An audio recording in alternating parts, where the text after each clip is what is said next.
Many other times we have questions in our mind that what is personality and can we really improve our personality, and if you do improve, and how does it help? First, start off defining personality. What is personality? Very simple. You might have seen that when you go to a railway station, when you go to a railway station and you're waiting for your train, you look around and see so many people. Many of the people that you see you like, and many of the people you see you don't like, and with many people you are quite neutral. Why? One of the reason is these people, they don't know you, but you are responding to the vibes of these people all in different ways altogether. And similarly, these people are also responding to the vibes you are giving out, probably all in different ways. This depends on your personality. Then what is personality? If you try to define, it is the organization of the complex psychological system of the disposition that you have within yourself, and it starts exhibiting itself by way of certain traits and behaviors. These traits and behaviors once again translate themselves into some sort of responses. Say, for example, as you are going down the road, there is a stimulation. Some people are fighting. So your immediate response is that to do something about it, either to go away from there or to go and intervene over there. You just cannot be passive to that. You do have a kind of a response system, and that response system once again is dependent on your psychological system or your mindset. That's what the personality is. And we say that there are so many different kinds of personalities that are in this world. Say around more than 17,000 personalities are there in this world. Then how do we measure personality? Well, there are a number of ways of doing it, but one of the ways is there is a dimension known as DISC.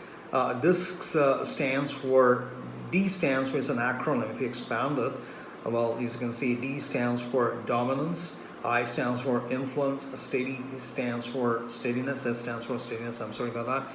And I'm sorry, finally, C stands for conscientiousness.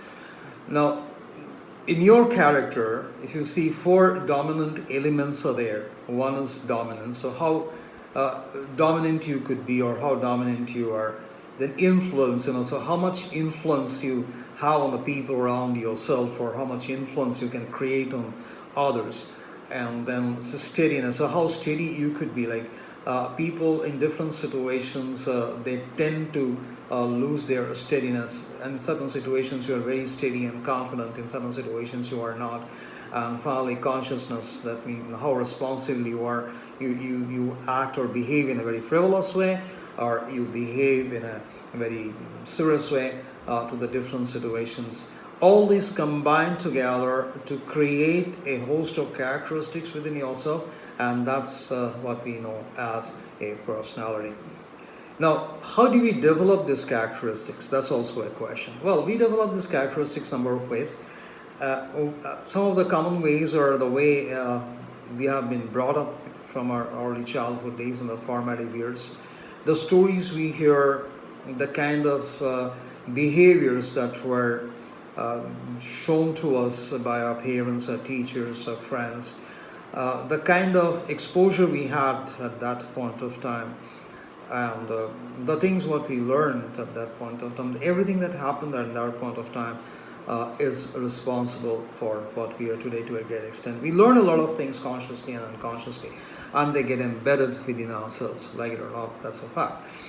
And apart from that, some experts also believe that there is a genetic structure there within yourself which is also responsible for your personality. But whatever those behavioral traits you do have, or attitudinal traits you do have, you can always change them. Why do you have to change them? The question is, well, some of the patterns which really play out during certain situations, many of those patterns are not quite helpful. While many of those patterns could be helpful, but many of the patterns may not be helpful. In case they are not helpful, certainly you are going to change those patterns, or at least you should try to change those patterns, because these patterns which play out by default can really create problems for you. Many of you might remember that there was a World Cup match going on between France and Italy, and all of a sudden their captain I mean the captain of France, Zidane, he went in and gave some headbutts to one of his rival players. As a result of that, he was shown out of the field.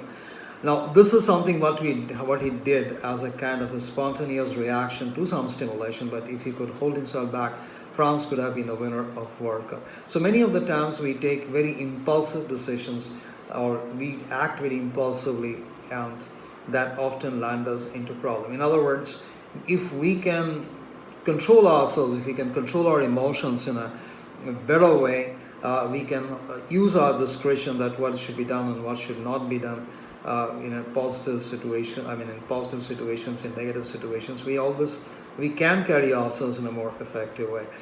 So, and there is also a type personality and B-type personality theory.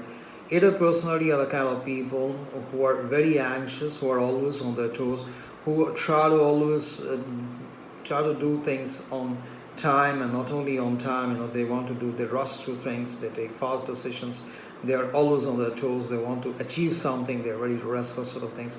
On the other hand, the B-type kind of personality, they're very calm and cool.